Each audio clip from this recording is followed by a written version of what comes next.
Assalamualaikum warahmatullahi wabarakatuh. Alhamdulillah pada hari ini kita kembali lagi di podcast IKP Official, Informasi Cerdas Masyarakat Sejahtera. Nah, hari ini kita mau ngobrol-ngobrol santai terkait dengan seperti apa sih pengelolaan perizinan di Kabupaten Morowali. Dan alhamdulillah sudah bersama kami di studio ada beliau yang memang adalah sebagai ujung tombak dari urusan perizinan di Kabupaten Morowali. Nah, kita perkenalkan dulu. Bagaimana kabarnya, Ibu? Alhamdulillah. Alhamdulillah. Baik. Jadi Ibu Nukrah ya. Ya. Ibu Nukrah adalah Kadis dari Dinas Penanaman Modal Pelayanan Terpadu Satu Pintu Kabupaten Morowali. Untuk PTSP sendiri, Ibu, itu Ibu sendiri bertugas di PMPTSP sejak tahun berapa, Bu? Ya. Saya bertugas sejak 6 Juni 2022 sebagai Sekretaris DPM PTSP. Kemudian di tanggal 9 September 2022 dengan dilantiknya Pak Sekda yang kemarin sebelumnya adalah Kadis PTSP. Saya diberikan kepercayaan untuk menjadi pelaksana tugas Kepala Dinas PMPTSP sampai dengan tanggal 4 April 2023. Nah, sampai sekarang mengemban tugas sebagai Kepala Dinas PMPTSP Kabupaten Morowali. Siap. Nah, kita cerita tentang Morowali ini. Ya. Morowali gaungnya sangat luar biasa, Ya. khususnya persoalan investasi. Ya. Dan hari ini telah ada beberapa kawasan industri. Ya. Nah, tentunya persoalan investasi ini tidak terlepas juga dengan bagaimana proses perizinannya. Ya. Dari sisi Sangat. pelayanannya, Ya. seperti itu. Nah, untuk selama pengalaman Ibu dalam menggawangi PTSP selama ini, apa saja yang menjadi kendala dari proses perizinan itu sendiri? Ya. Selama saya di sana memimpin PTSP ini ada beberapa kendala. Yang paling utama adalah yang langsung berurusan dengan pelaku usaha, di mana mereka masih memegang prinsip seperti yang dulu-dulu, bahwa kita buat izin dibuatkan oleh Dinas PMPTSP. Dulu kan Dinas Perizinan sebelum bergabung menjadi Dinas PTSP. Nah, sekarang kenyataannya berdasarkan Undang-Undang Cipta Kerja dan disusul dengan PP nomor 5 tahun 2021 tentang penyelenggaraan perizinan berusaha berbasis risiko, itu sudah terintegrasi dalam satu aplikasi. Sehingga DPM PTSP itu ya memang selain tugasnya memang masih menyetujui, memvalidasi izin-izin yang diterbitkan, juga melakukan pendampingan.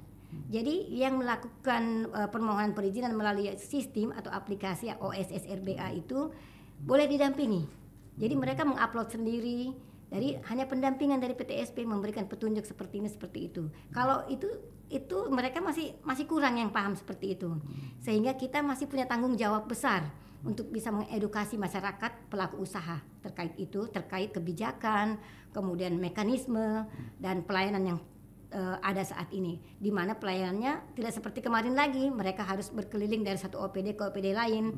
Mereka sekarang terintegrasi dalam satu MPP, dalam satu atap. Jadi itu mereka belum paham sekali dengan itu. Jadi kita pasti punya tugas besar untuk mengedukasi mereka. Baik, wah, ini menarik sekali karena kita ketahui bersama bahwa di Morowali hari ini sudah ada yang namanya Mall Pelayanan Publik. Ya. Kalau boleh tahu, Bu, di Indonesia yang sudah punya MPP itu kabupaten apa saja atau ada berapa kabupaten?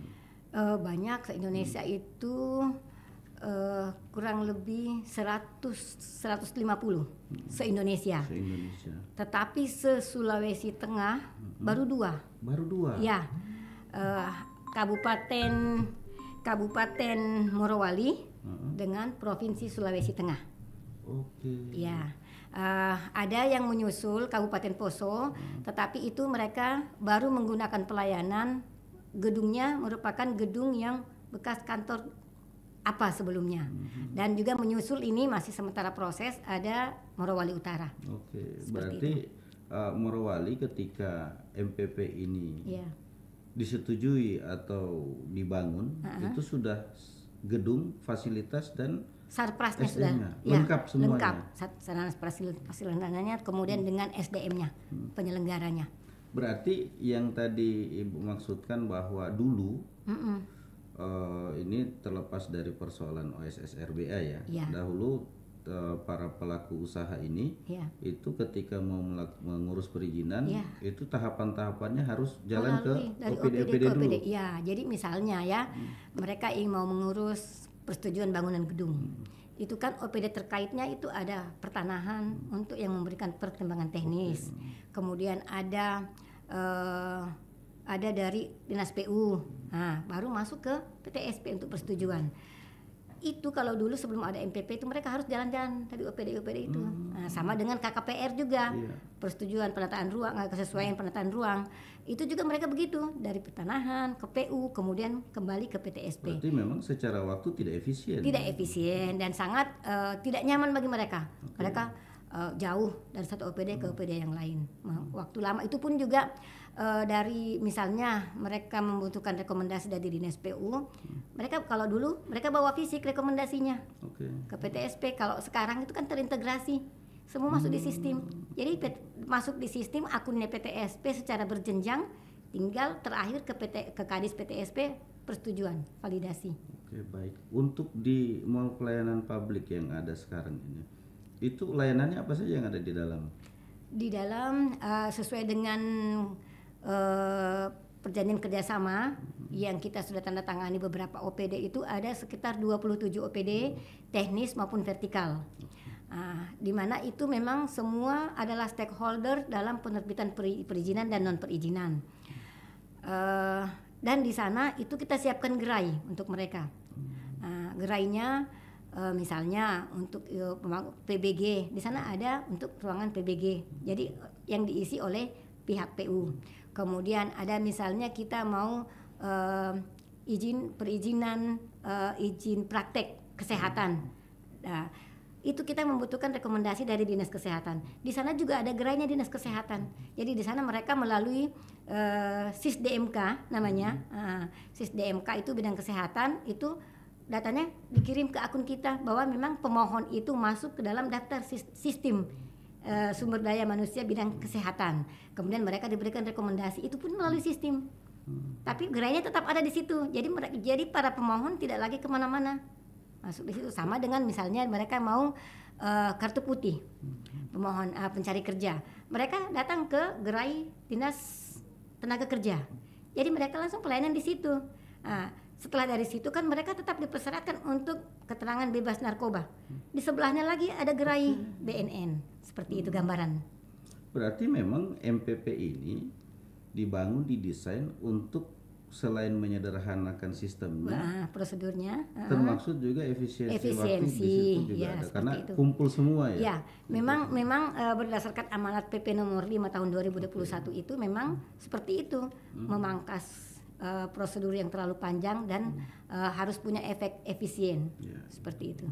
Baik, ini menarik penjelasan dari Ibu Nukra, karena dari data yang kami miliki bahwa dari target realisasi investasi untuk Kabupaten Morowali tahun 2022 dengan 2023 ada sesuatu yang luar biasa, melampaui target. Boleh diceritakan dulu? Iya, itu target sebenarnya kan ditetapkan oleh Kementerian Investasi BKPM. Baik, ya.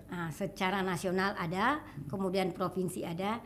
Nah, dari provinsi lagi turunannya ke kabupaten ada, termasuk Morowali. Di Morowali sekian. Nah, kemarin itu sebenarnya pelampauannya itu karena kita sudah mencoba dengan sistem tadi. Pelayanannya terintegrasi, kemudian terpadu satu pintu. Kemudian kita sudah mulai pelan-pelan untuk melakukan edukasi. Jadi saat pemohon datang, pelaku usaha datang, sambil mereka didampingi ataupun dibantu membuatkan izinnya, kita memberikan edukasi bahwa sekarang itu sudah seperti ini sistemnya berdasarkan regulasi yang berlaku. Seperti itu. Jadi sebenarnya juga kami memang walaupun tujuannya ingin untuk mencapai target, kami juga wah alhamdulillah ternyata begitu rilis realisasi sangat jauh di atas. Jadi kita tapi ya kita berpikir bahwa memang langkah ini harus kita pertahankan untuk tetap harus menjadi masif ke depannya. Boleh tahu angkanya berapa, Bu? Dari target dan realisasinya? Iya. Untuk di tahun 2022 targetnya itu sebenarnya di sekitar di 80-an triliun, tetapi realisasinya lebih. 87 triliun, luar biasa. Kemudian di 2023 yang tadinya kita memang tidak mencapai target di 2023 karena kemarin kita terbatas, ada regulasi baru. Ada regulasi yang membatas termasuk hilirisasi. Sehingga sistemnya, mekanismenya berubah, tidak ada lagi di kabupaten, termasuk utamanya industri. Sementara kita punya investasi paling banyak, paling besar didukung dari industri, sektor industri. Nah, kemudian dari target yang kita diberikan 97T, kita hanya bisa mencapai 91 di 2023. Nah, itulah kembali memacu kami. Jadi pemicu untuk memacu kami. Jadi pemicu untuk memacu kami kembali. Bagaimana lagi untuk meningkatkan strategi apa lagi? Karena kemarin kita sudah menggunakan strategi yang memang dipakai di 2022 yang sebelumnya itu memang realisasinya meningkat. Kita gagal karena kita terbatas dengan regulasi yang baru. Kemudian ada pembatasan hilirisasi, kemudian adanya dari masuk ada aturan kembali dengan proyek strategi nasional. Itu kalau itu itu berlaku, tidak ada bagi kabupaten, kewenangan kita lepas, semua masuk di kementerian, termasuk pengawasannya. Jadi itu menjadi hal yang memicu kita untuk memacu kembali apa strategi barunya. Nah, untuk 2024 kami diberikan tanggung jawab lagi. Dengan beban target 115 triliun. Wih, luar biasa. Sehingga kami harus berupaya bagaimana bisa mengedukasi mereka bisa paham dan memberikan semacam ini seperti tadi yang saya seperti rancangan saya itu ada di plat emas itu sebenarnya tujuannya kita bisa mungkin kata kasar tanda kutip kita bisa menjadikan sebagai pelet bagi para investor. Untuk bisa datang berinvestasi ke Morowali. Wah, ini Ibu menarik sekali diskusi kita ini. Dan terlihat bahwa Ibu Nukra sangat bersemangat. Kenapa? Karena ini juga demi kepentingan daerah ya. Bahwa pada akhirnya yang namanya investasi itu balik-balik juga untuk pembangunan daerah. Selain dari infrastruktur, tentu juga dari sisi SDM itu sendiri. Tapi saya ingin lebih menggali lagi di data kami ini menarik sekali Bu. 2022 dari target 35 triliun ya ini. Saya kira tadi ini 35 juta, mohon maaf. Ini 35 triliun, justru realisasinya itu menyentuh angka 96 triliun. Walaupun memang terjadi penurunan tapi tidak signifikan karena memang di tahun 2023-nya ini targetnya agak tinggi. Dari 35 menjadi 98 yang mana realisasinya itu di 96 triliun. Boleh diceritakan, Bu? Sebenarnya itu kan target ditetapkan sampai saya sampaikan tadi ditetapkan oleh Kementerian Investasi BKPM. Nah itu setiap tahun meningkat karena memang pihak kementerian tahu bahwa di Morowali kedepannya kita kadang-kadang kita belum tahu nih kedepannya besok ada smelter apa, besok ada industri apa. Di kementerian itu kan ya sejak dengan hilirisasi itu semuanya di kementerian, jadi mereka sudah tahu setahun ke depan, 2 tahun ke depan ini yang akan terbangun. Jadi mereka sudah menetapkan target untuk kita.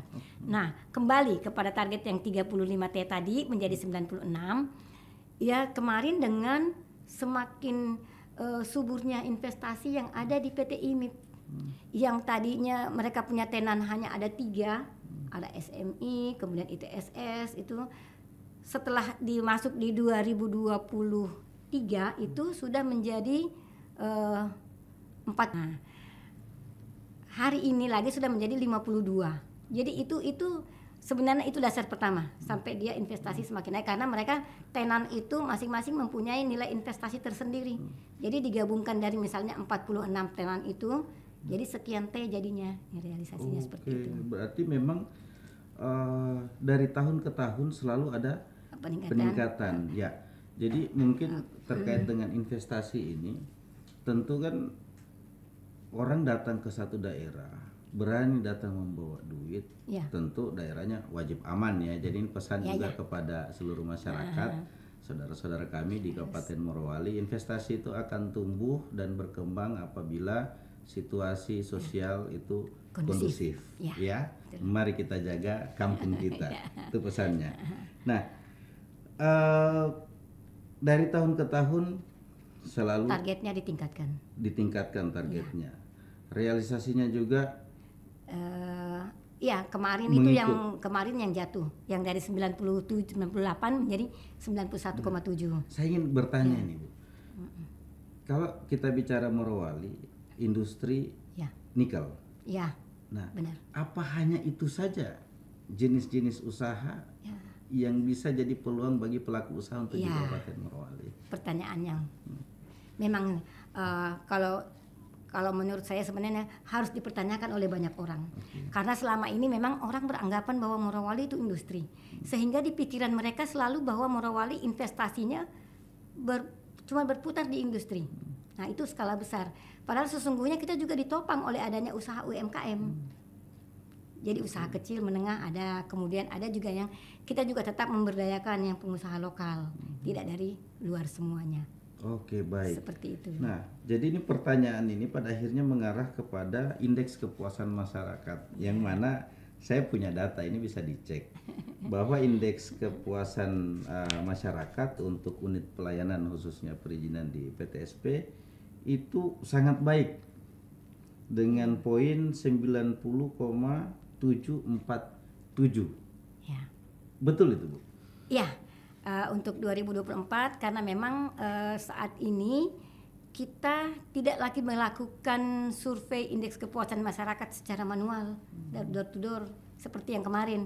Saat ini kita menetapkan satu sistem di dalam mall pelayanan publik itu, sehingga bagi semua pelaku usaha yang telah selesai mengurus izinnya, mereka diberikan kesempatan untuk menyampaikan tingkat kepuasan di sana ada. Ya, jadi ada di tempat sebelum mereka keluar, di pintu keluar itu ada. Jadi mereka langsung mengisi.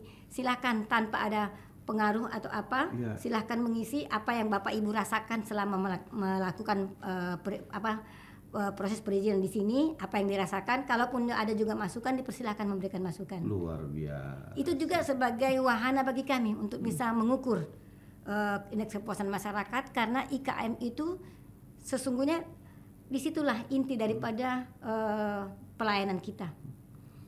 Oke, baik, Bu. Seperti itu. Ini saya jadi tanda tanya terus terang, tanda tanya. Saat ini kan Ibu Nukra sedang mengikuti diklat kepemimpinan tingkat nasional ya. Benar. Untuk PIM 2 ya. PIM 2. Nah, di rencana aksi perubahan Ibu itu mengangkat tema dengan akronim Plat Emas, yang mana Plat Emas ini adalah penyelenggaraan layanan terpadu, edukatif dan masif. Nah, saya coba baca-baca, pelajari, sepertinya kayak masih berasa kurang dengan capaian yang sudah sangat luar biasa ini. Coba boleh diceritakan apa sih yang mendasari Ibu Nukra untuk kemudian mengangkat tema ini di dalam rencana aksi perubahan? Ya. Yang pertama, ya sebenarnya ada banyak nih yang jadi dasar. Yang pertama dengan adanya MPP, tapi itu masyarakat masih ada yang tidak paham bahwa pengurusannya sudah terpusat di sana, sudah terpadu. Nah, jadi kita dengan inovasi ini kita bertujuan untuk memberikan edukasi terkait layanan terpadunya. Kemudian rencana kedepannya untuk lebih masif lagi. Jadi itu yang pertama, bahwa masyarakat memang masih ada yang tidak tahu bahwa itu pelayanan sudah terpadu di MPP. Yang kedua, dari 27 OPD yang hari ini sudah mempunyai perjanjian kerjasama dengan kami itu masih ada yang belum menempati gerai. Sehingga saya berpikir ke depan bahwa dengan inovasi ini nanti akan ada regulasi yang mengikat bahwa itu sudah harus pelaksanaannya di sana, karena memang MPP itu sudah ada dalam kebijakan nasional, sudah ada regulasinya.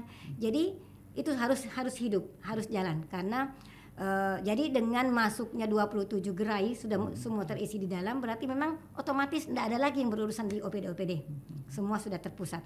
Kemudian edukasinya, kita berharap bahwa sambil kita melayani mereka, mendampingi mereka, kita memberikan edukasi terkait regulasi yang berlaku, kemudian terkait prosedurnya, kemudian hak dan kewajiban, tata caranya juga seperti itu.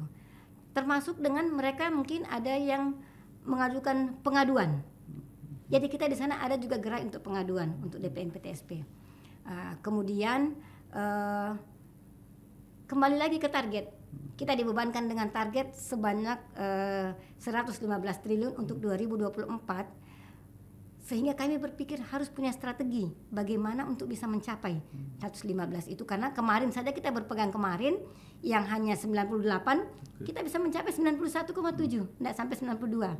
Sehingga kami semakin terbebani tanggung jawab besar bahwa kita harus semakin mengedukasi masyarakat, semakin harus meningkatkan efisiensi pelayanan, kenyamanan, kemudian memangkas prosedurnya. Kemudian yang lebih utama lagi, kita pelayanannya ke depan jangan cuman menunggu, kita menjemput bola. Jadi pelayanannya tidak hanya di MPP, kita juga keluar ke kecamatan. Nanti kita ini sudah ada rencana untuk mengadakan MPP mobile. Nah, jadi saya merasa bahwa saya berharap semoga ke depannya dengan strategi itu kita bisa minimal bisa mencapai target yang 115 triliun itu. Dan lebih masif dan lebih bisa masif, ya, sampai ke tingkat masyarakat. seperti ya. itu. Baik, luar biasa perbincangan kita hari ini, di mana hadir seorang ibu yang memang punya inovasi, punya visi ke depan yang sangat luar biasa, dan semoga melalui rencana aksi perubahan plat emas ini bisa membawa Morowali semakin lebih baik lagi ke depan. Nah, terakhir ini Ibu, apa pesan-pesannya, apa harapan-harapannya dengan semua inovasi ini tadi? Iya, tentu saja harapan saya sesuai dengan tujuan, bahwa yang pertama saya sampaikan dulu terkait plat emas itu dengan akronim pelayanan terpadu, edukatif dan masif. Yang artinya bahwa kita DPN PTSP menyelenggarakan pelayanan terpadu itu masif dan edukatif, kemudian sesuai dengan logo yang kita sudah siapkan, saya sudah siapkan untuk itu dengan satu tujuan, untuk kesejahteraan masyarakat Morowali, dan juga untuk pembangunan Morowali ke depannya, harapannya menuju Morowali emas dengan melalui peningkatan investasi. Morowali emas 2045. Siap. Baik, terima kasih Ibu sudah bincang-bincang bersama kami di sini. Semoga dalam inovasi ini, rencana aksi perubahan plat emas, bisa berjalan lancar, ya, amin, dan bisa diimplementasikan. Amin. Mohon dukungannya tentu. Siap. Dan kami pun akan memberikan support dari sisi edukatif, untuk penyebar luasan informasinya. Untuk edukasinya. Oke, Siap. baik.